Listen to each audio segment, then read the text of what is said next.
Hey guys, so we've had a whole bunch of questions from people asking how to remove the rear panels on the new Piaggio Typhoon and Aprilia SRMT as their sister scooters.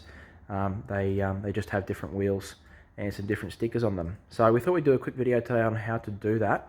Now just first, there's a couple of screws that are in really tight little places and they're very difficult to film someone removing them. So I thought I'd just give you a quick rundown first. So that it makes more sense a little bit later on. So first thing you need to do is remove this little spark plug inspection panel here. So I've already popped the screws out, but there's 4 screws. So 2 long ones up here and 2 shorter ones down here.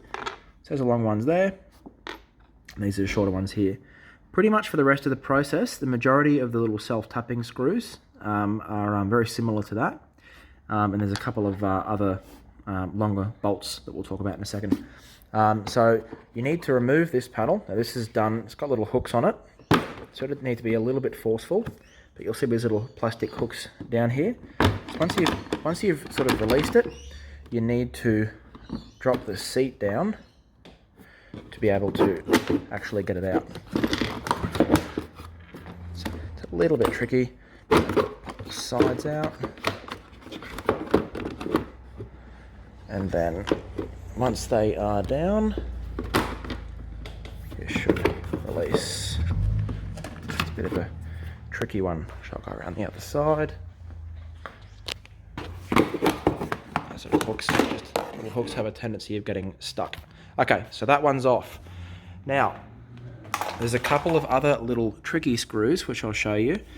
Now it's difficult to see, but there's one right there. That little shiny screw that you can see there. And there's another one right there, precisely where my finger is. So, and then identical on the other side. So virtually you're going to use probably 3 tools to remove these rear panels. You're going to use a short stubby screwdriver, like this. We choose to use a drill. For the majority of the other screws, just not a particularly high torque drill because you don't want to torque the screws straight through with little speed clips. And you're going to use a 5mm hex key.